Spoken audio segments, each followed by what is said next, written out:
Hey, welcome to Black Justice Chronicles, where each story is a revolution of truth and resilience. Get ready for a journey that celebrates the power of justice. My name is Tristan Shore, and ordinarily, I thrive on calm and harmony. Life is too fleeting to waste on trivial spats, at least, that's what I used to believe. One recent afternoon, I discovered exactly how easily that peace can unravel. I was standing in my own backyard, the private haven I cherish in the leafy suburb of Aurora Meadows. Dressed in my snug ocean blue swim briefs, I felt a surge of anticipation for a quiet dip in the refreshingly bright turquoise waters of my pool. I had carved out a sliver of my hectic schedule as a software architect for this moment of tranquility. The sun's rays glinted off the water, promising a brief escape from lines of code and never-ending Zoom calls. But just as I steeled myself to descend the steps into the shimmering oasis, I encountered a barrier I never expected, a woman, perched resolutely on an inflatable lounger in my pool, refusing to move. Even at a distance, I could discern her stiff posture and an expression like she'd swallowed an entire lemon in one gulp. Nothing about her was remotely friendly. At first, I thought I must be dreaming. It was unthinkable. A stranger sitting in my backyard pool as if it were a public facility, and that stranger was also quite hostile. "Excuse me?" I asked, trying to maintain composure. She turned sharply, her gaze radiating a profound displeasure. "Absolutely not," she declared. "You're not going to flaunt yourself in that attire in a respectable neighborhood like ours." For a beat, I was too stunned to speak. Then, my exasperation took hold. I asked her who she was and why, exactly, she believed she had any say in what I wore by my own pool. She replied with a sneering introduction. Her name was Valerie Warwick, and she considered herself the neighborhood's unofficial guardian of decency. My presence, clad in minimal swimwear, was apparently an eyesore for the proper residents. It was absurd, like a scene lifted straight from a low-budget comedy. Yet this was my real life. Valerie refused to let me pass, brandishing her scorn as though it were a legal right. She hurled hints of prejudiced remarks and threatened to contact authorities, all while ignoring the indisputable fact, this was my home. As she spewed her complaints, I couldn't help recalling my many years of quiet living here, free of drama. Her words, laden with references to the likes of you, and warnings about the children, settled in my mind with a bitter aftertaste. Something about her aggression seemed oddly personal, as though she was projecting her own insecurities onto me. The dissonance of a self-righteous stranger occupying my pool, uninvited, grew more bizarre by the second. It was then I recognized the day's tranquility had fractured irrevocably. No quiet swim would happen until I confronted this intruder's audacity. With a determined sigh, I faced her fully, bracing for the confrontation to come. Little did I know that this bizarre encounter would soon plunge me into a chain of revelations, and a side of Aurora Meadows I never anticipated discovering. The day my private oasis turned into a battleground was supposed to be perfectly ordinary. I, Tristan Shore, had planned no excitement beyond relaxing in my ocean blue swim briefs and savoring a long overdue dip in my own backyard pool. Instead, I found myself locked in a standoff with Valerie Warwick, the self-styled enforcer of all that is proper in the suburb of Aurora Meadows. I was still reeling from our initial exchange when the conversation took a bizarre turn. Valerie, determined to remain floating on her inflatable chair, insisted that my pool was not suitable for the likes of you. I tried to keep calm, my usual trait. Yet her words bristled with prejudice that was difficult to ignore. "What exactly is my kind?" I asked quietly, forcing my tone to stay level. She responded with a vague condemnation referencing neighborhood standards. The more she spoke, the less sense her argument made, highlighting a prejudiced stance rather than any legitimate concern. Determined not to stoop to her level, I appealed to logic. This was my pool, on my fenced property. No children were around, no neighbors were forced to witness anything they didn't wish to see. Still, Valerie railed about moral decency and how my minimal swimwear could ruin the respectable nature of Aurora Meadows. She peppered her tirade with ominous threats, she'd ring up her network of neighborhood contacts, she'd alert authorities, she'd complain to any possible committee that might listen. Each new threat grew more ludicrous than the last, but in her mind, she was valiantly defending the community from an imagined menace. Even so, I noticed something off in her outrage, an oddly theatrical quality. She brandished her remarks like she was performing for a hidden audience, using uncomfortably sweeping statements and personal jabs that barely masked deeper insecurities. My frustration rose to the surface, and I threatened to call the police myself if she didn't exit my property. This triggered an even more dramatic reaction. Valerie declared she'd beat me to it, fishing out her phone with a self-assured flourish. While she was preoccupied on the line, her shrill voice describing me as some public menace, I resolved to document the fiasco. Slipping out my phone, I started recording. Not that I intended to go viral, but the sense of outrageousness was too thick to ignore. It felt like a scene from a surreal comedy, me, a mild-mannered software architect, in a standoff with a stranger in my pool. No scriptwriter could have penned something so absurd. Just as her rant began to crescendo, a neighbor's voice cut through the air, commanding attention. Turning, I found Dr. Bernice Foster, who lived next door, peering over our shared hedge with a stony expression. Dr. Foster was the last person I'd expected. She was known for her quiet generosity rather than confrontation. Yet, there she stood, demanding to know what in the world Valerie was doing. The moment was unforgettable. Valerie faltered, stuttering about her concerns. Dr. Foster, in a voice tempered by years of no-nonsense practicality, called out the reality, that I owned this property, that I'd always been a considerate neighbor, and that any meltdown about my swim briefs was patently ridiculous. She mentioned all the times I'd helped shovel snow from the sidewalk or updated my landscaping without a word of complaint from the community. Valerie's composure finally cracked. She attempted to explain that she was defending the moral fiber of Aurora Meadows, but Dr. Foster dismissed it as nonsense. Swiftly, she turned the conversation into a powerful lecture on empathy and minding one's own business, her stance reflecting the sentiments of neighbors who'd had enough of petty policing. Then, as if lured by Dr. Foster's booming call, other neighbors arrived. They, too, began adding their voices. Some expressed disbelief at Valerie's gall, while others unleashed pointed criticisms about her intrusive patterns of behavior. It was mesmerizing to watch Valerie's aura of confidence disintegrate under the harsh glare of communal disapproval. Her face flushed beet red, and her words faltered to strangled half-sentences. At that moment, I stood quietly, phone in hand, the camera still rolling. The simmering tension had exploded, uniting neighbors who ordinarily kept to their own concerns. All that was left was to see how Valerie would respond. Little did I know the day wouldn't end with this confrontation, but would unravel deeper truths about prejudices and secrets, a chain of events that would alter my perception of Aurora Meadows entirely. It didn't take long for word of the backyard debacle to spread through Aurora Meadows. Within the hour, a small crowd had gathered by the hedge that separated my property from the sidewalks. Where Dr. Bernice Foster had first appeared as my unexpected ally, now several more neighbors emerged, drawn by the muffled shouting and the aura of tension hanging in the air.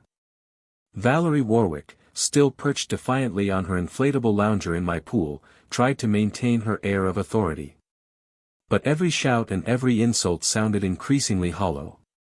Observing her theatrics, I noticed a flicker of uncertainty in her eyes. Where she'd been confident in her moral high ground just moments before, she now seemed acutely aware that the majority of the community disapproved of her actions. Among the newly arrived onlookers was Manuel Rodriguez, a retired botanist known for his meticulous front yard garden. He typically avoided conflict, focusing his energies on coaxing exotic blooms from Aurora Meadows' clay soils. Yet here he was, stepping past our property line to voice his confusion and frustration at the spectacle. He demanded an explanation in a calm but firm tone, pointing out that never once had he heard a single legitimate complaint about my attire or my yard. To him, Valerie's indignation was a clear sign of something deeper, a personal vendetta disguised as concern for decency. As more voices chimed in, some whispering condolences for my ruined afternoon, others openly chastising Valerie. The temperature of the confrontation rose. Valerie, cornered by a throng of skeptical eyes, clutched her phone in one hand and angrily scrolled for a contact, presumably to reinforce her claims. She insisted she was calling the authorities, though it wasn't obvious who she believed would back her up in this tangled scenario. It occurred to me that this was exactly what I'd begun recording for, an indisputable record of her bizarre attempt to claim moral high ground by invading my pool. It was then that a gravelly, time-worn voice emerged from the back of the gathering. Ebenezer Carmichael, the elder statesman of our street, shuffled forward on his cane. Known for rarely speaking unless truly provoked, his disapproval carried weight within Aurora Meadows. "Valerie, you've gone too far," he said simply. "We don't need this kind of disruption here." The crowd parted to let him through, and Dr. Foster stood aside respectfully, acknowledging his seniority.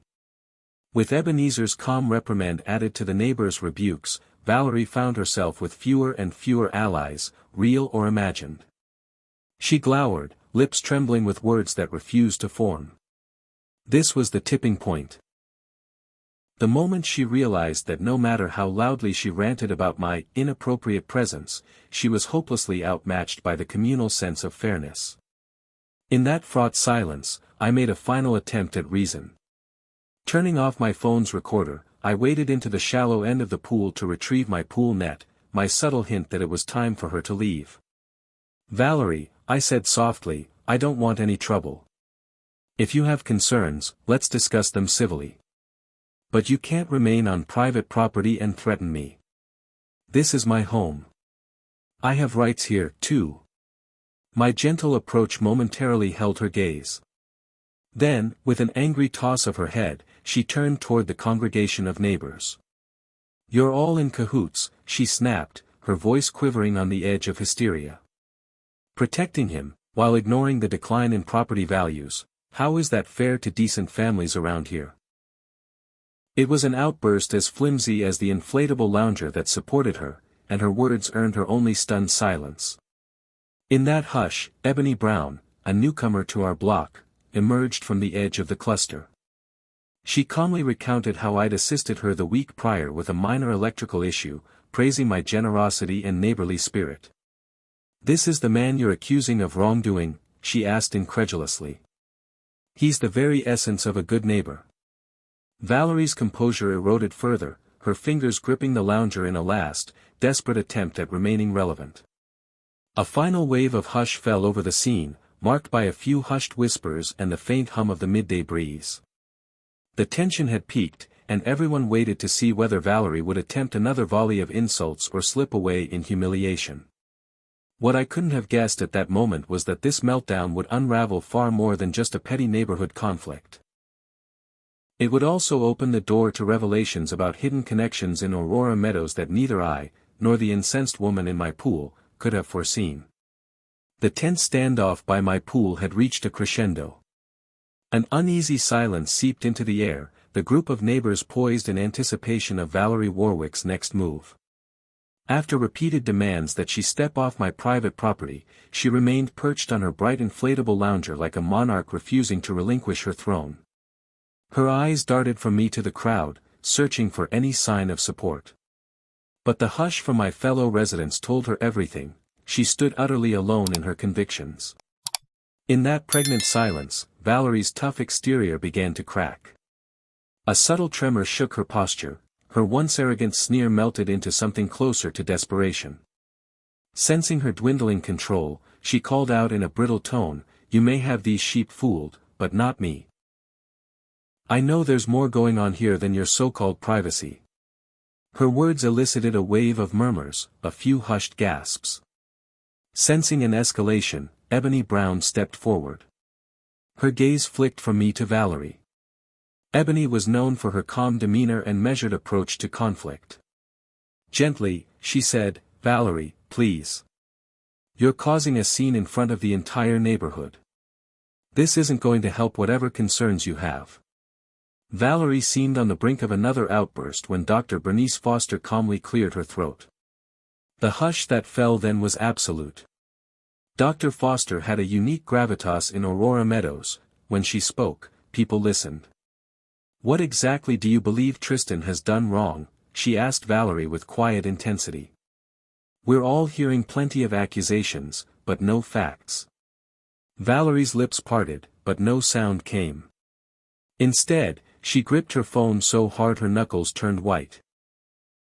Suddenly, as though the last thread of her composure snapped, Valerie erupted into tears. They were alarmingly raw and loud, shaking her entire frame as she sobbed. The crowd seemed shocked, many stepping back instinctively. The moment contrasted so sharply with the woman's earlier bravado, leaving us grappling with both pity and confusion. "I didn't want it to be like this," she choked out, tears coursing down her cheeks. "I just wanted to keep everything perfect, this perfect community." Then, her words tumbled out in a frantic confession: her domestic troubles, her fear of losing respect, a sense of not belonging in a changing world. She'd pinned her identity on being the neighborhood watchdog, so she seized on perceived threats like me and my bold swimwear as scapegoats for her deeper pains. Dr. Foster and Ebony exchanged a glance, a silent conversation playing out in their eyes. Many neighbors, who moments ago were fuming, found themselves uncomfortable at the raw distress on display. Valerie's meltdown spotlighted the complexity of human fragility behind her earlier outbursts. For a tense moment, I wondered if we were witnessing a personal breakdown rather than an act of contrition. Then came something that changed the tenor of the entire confrontation. Valerie's phone slipped from her hand, clattering against the pool deck. Exposed by her sobbing, the corner of a prescription bottle protruded from her oversized tote bag.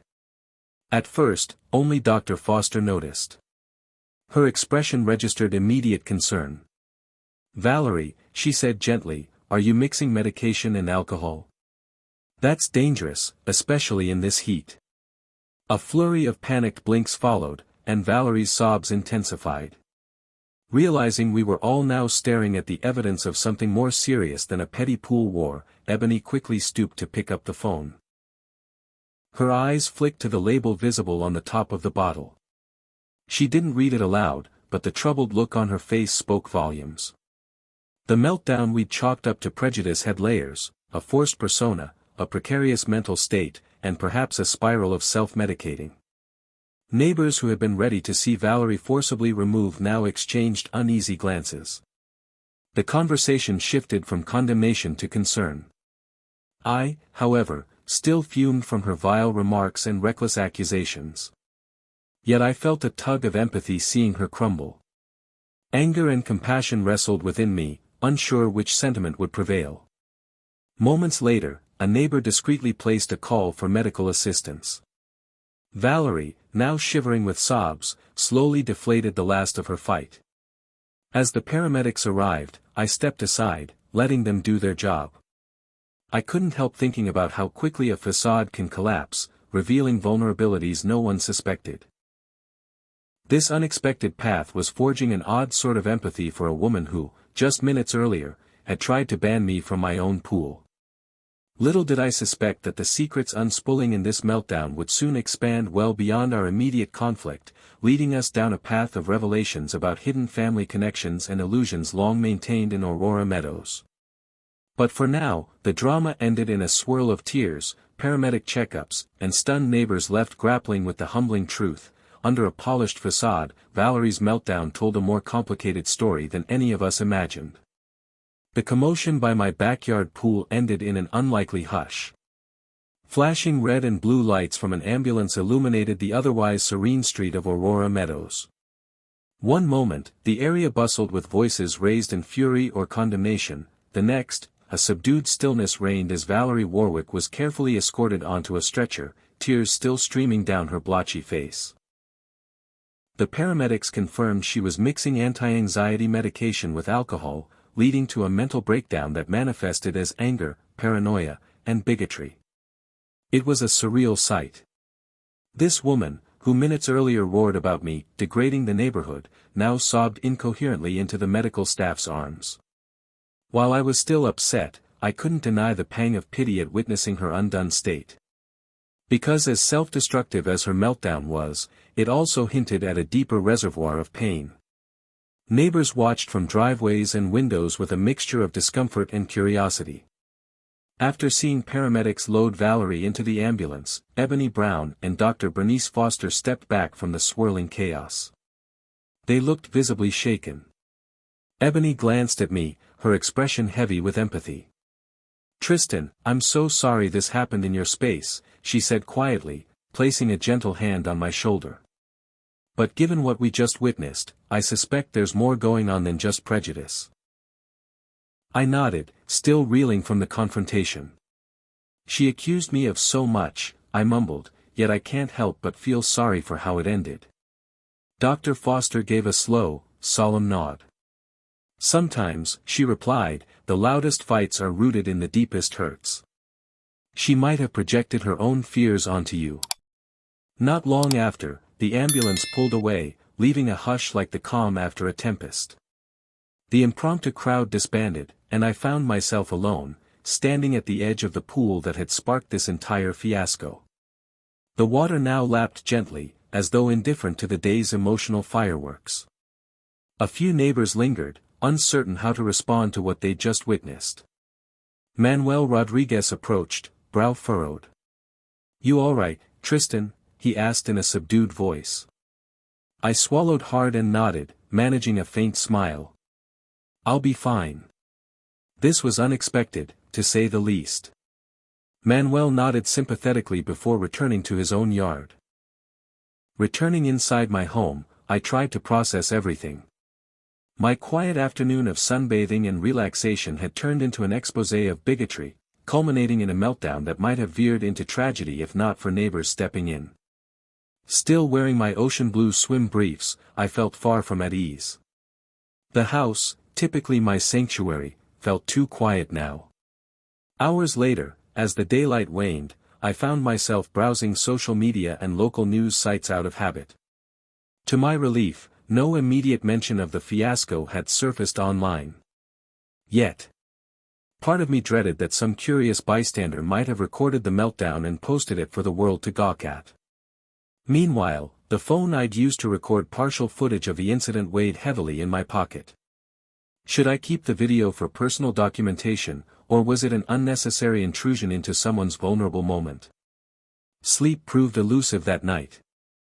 My dreams played out jumbled scenes. Valerie's accusations, the flash of ambulance lights, Ebony's reassuring presence, and the pool's waters shimmering with confrontation. I jolted awake at 2 a.m., the memory fresh, a swirl of emotions nearly as strong as in real life. Replaying her words, her spurious claims, her hateful remarks, and the heartbreak in her tears, brought me no clarity. In the hush of early morning, I resolved to see this matter through, not out of vengeance, but a desire for truth. Something about Valerie's meltdown hinted at deeper issues, her delusions of moral guardianship, her frantic desire to control how the neighborhood perceived her. The meltdown itself felt like a symptom of a bigger story, hidden behind the polite facades of Aurora Meadows. I resolved that, if given a chance, I'd approach the situation with an open mind, even if her bigotry stung. By the time dawn arrived, coloring the sky with pastel hues, a new day greeted me with the promise of routine tasks and obligations. Still, in the silence of my kitchen, sipping a coffee that tasted more bitter than usual, I knew life in Aurora Meadows would never quite be the same. Valerie's meltdown had pulled back the curtain, exposing vulnerabilities and prejudices that would demand confronting, whether we were ready or not. The day after Valerie Warwick's dramatic breakdown felt oddly muted. The hush that blanketed Aurora Meadows was charged with curiosity and speculation. Although most neighbors kept to their routines, walking dogs, mowing lawns, and exchanging small talk, there was a subtle shift in the air. The meltdown by my pool had struck a collective nerve, prompting countless hushed conversations behind closed doors or discreetly in the local cafe. It wasn't long before I learned that Dr. Bernice Foster had taken a proactive approach, quietly inviting a handful of concerned residents to her spacious living room for a candid discussion. Word reached me through Ebony Brown, who explained that people want answers, and Dr. Foster hoped a small gathering might provide a chance to unpack the tension. Curiosity and a lingering sense of responsibility led me to accept. That evening, I arrived at Dr. Foster's home to find 7 neighbors already assembled, including Ebony, Manuel Rodriguez, and a few others who had witnessed the meltdown. They sat in a casual circle of mismatched chairs, the atmosphere a blend of apprehension and cautious determination. Absent were any official HOA representatives, which everyone seemed to prefer. This gathering was strictly neighborly, a chance to unravel truths free from official oversight. Dr. Foster welcomed me with a simple nod, gesturing for me to take the remaining seat. She began gently, "We all saw how quickly our tranquil neighborhood can erupt into chaos. I think we can agree none of us want to see a repeat of that scene. But to prevent it, we need to understand what brought Valerie to that point, and how our community can do better." I recounted my perspective, from the initial confrontation in my own pool to the shocking reveal of Valerie's medication and apparent anxiety. Ebony added how shaken everyone was by seeing Valerie's meltdown escalate so abruptly. The group sat in thoughtful silence, absorbing the revelations and the possibility that unresolved stress or mental health issues might lie beneath her prejudice. In the hush that followed, Manuel Rodriguez spoke up, admitting he'd previously dismissed Valerie's complaints about minimal swimwear or minor property violations as typical suburban meddling. But, he added, eyes downcast, maybe I should have intervened sooner. If she'd had someone to talk to, someone to keep her impulses in check, maybe it wouldn't have come to this. That remark sparked debate. How much was personal accountability versus community responsibility? Some insisted Valerie's bigotry shouldn't be excused, no matter her mental state.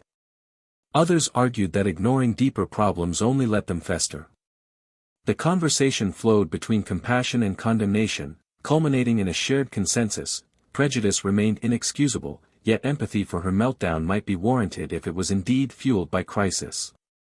As these discussions continued, Ebony noted a crucial piece of the puzzle, a silver locket she'd glimpsed in Valerie's possession.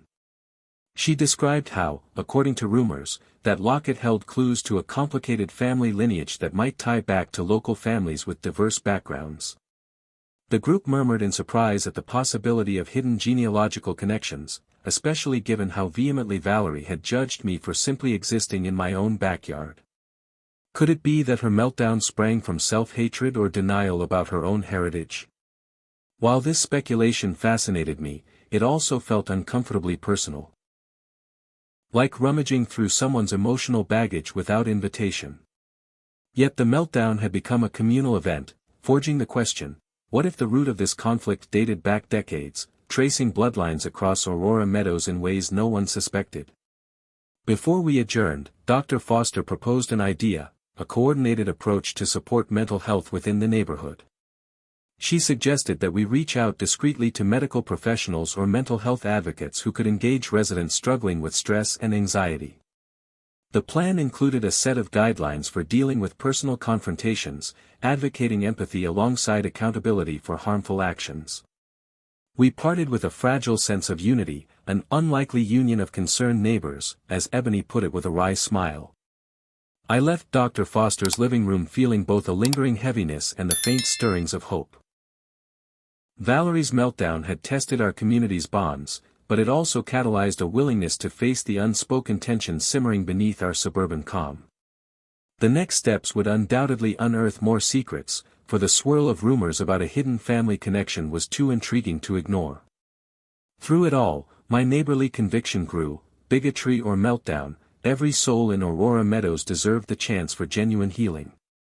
One gray afternoon, I found myself sitting at my dining table, sunlight filtering weakly through the curtains. News of Valerie's meltdown still reverberated through Aurora Meadows, though the immediate shock had subsided. According to local whisperings, Valerie was under psychiatric care, leaving a notable hush in her once boisterous presence. But Ebony's hint about a mysterious silver locket lingered in my mind. If there truly was a hidden connection swirling around, I needed to confirm it. Summoning my unquenchable curiosity, I decided to rummage through the historical archives stored at Aurora Meadows' small public library. The library, an unassuming brick structure near City Hall, contained dusty records of old families, property deeds, and local genealogies, a treasure trove for the determined. I arrived amid the hush of turned pages and softly clicking keyboards. The archivist, a spry older woman named Martha Caldwell, greeted me with a polite smile. When I explained my vague search for genealogical links between local families, she flashed a knowing look. "You're not the first to suspect some hidden lineage here," she said kindly. "What do you have in mind?" I described Ebony's mention of the silver locket, surmising it might trace back to older families who'd once lived in the region. Martha nodded and led me to a narrow aisle brimming with battered ledgers. For the better part of an afternoon, I sifted through property records, marriage announcements, and birth certificates from decades past. The pages smelled of must and ancient memories. Eventually, I stumbled upon a recurring surname, Westcott. A name that didn't appear in the current rosters but was intricately woven into older records. A certain Rose Westcott had married into the family that once owned land next to my property. The pattern hinted that this old family line might be related to Valerie's father's side. Piece by piece, the story emerged. Rose Westcott had a child out of wedlock, scandalous in that era, and the father was rumored to be of mixed heritage.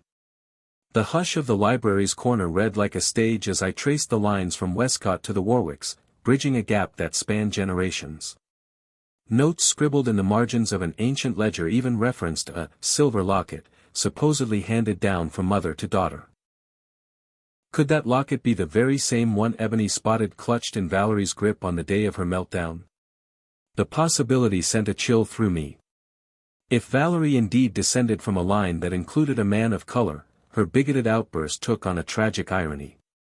Was she unconsciously lashing out, struggling to bury a part of her heritage? Lost in thought, I nearly jumped when Martha gently tapped my shoulder.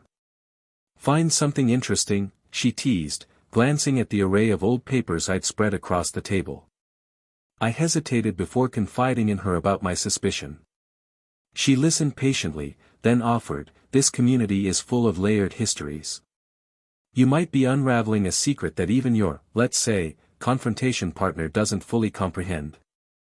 Emboldened, I photocopied the relevant pages, scanning them into a digital folder I labeled Unknown Ties. The entire ride home, my mind spun with the implications. Valerie's meltdown might indeed have stemmed from a potent mixture of personal crisis, undisclosed ancestry, and a misguided sense of superiority. The puzzle felt equal parts heartbreaking and revealing. At home, I spread the documents across my desk to study them more carefully. Dates, names, property lines, the tapestry of Aurora Meadows' past gleamed with potential clues.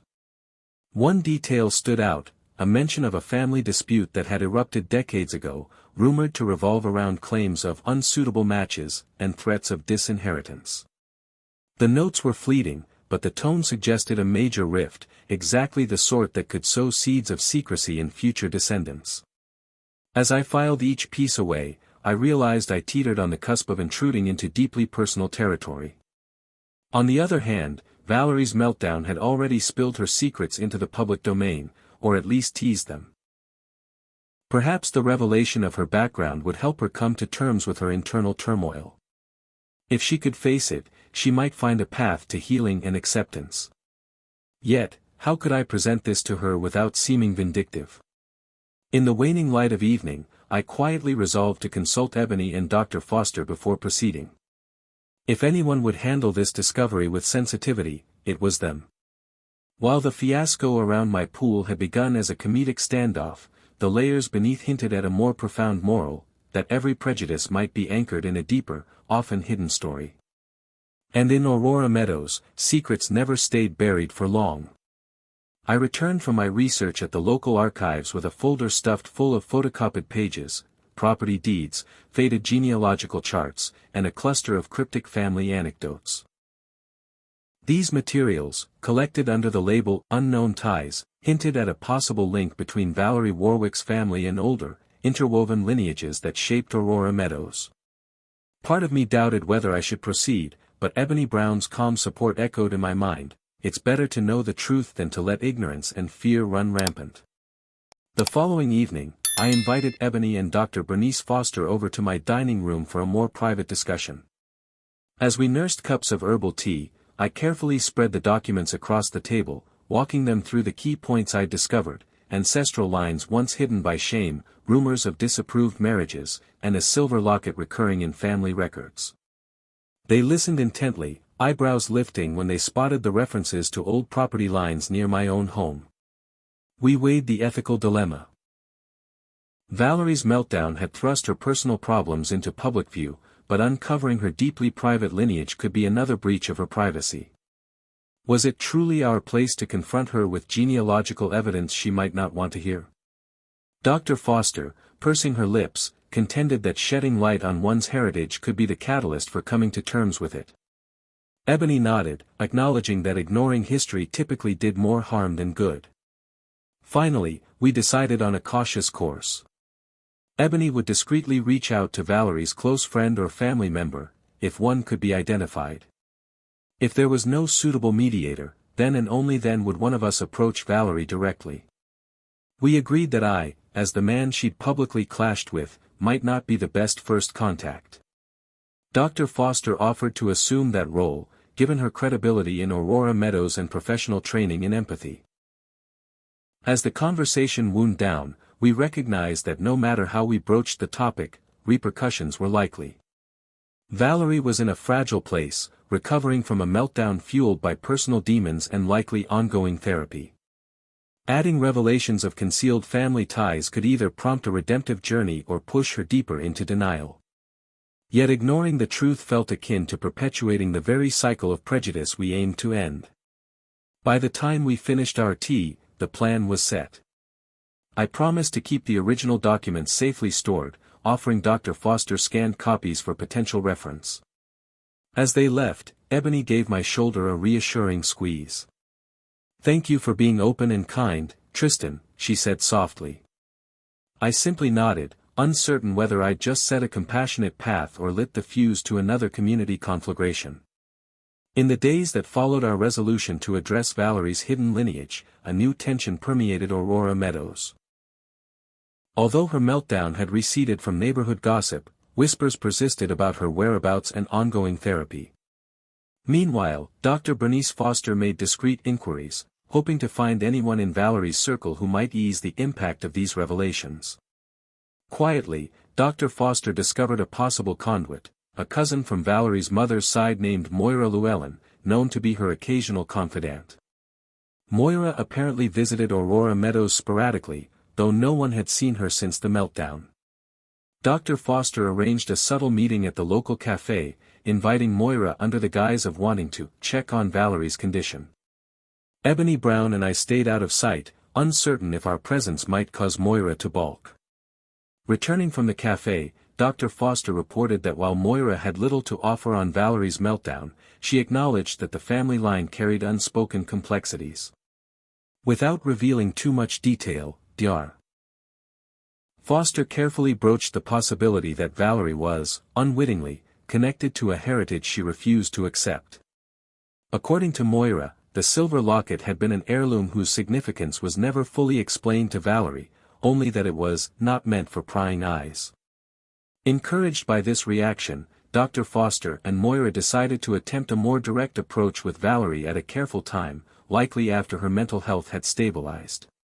We recognized that such a conversation would require a blend of delicacy and firmness, ensuring Valerie's meltdown was taken seriously, yet not weaponizing her vulnerabilities.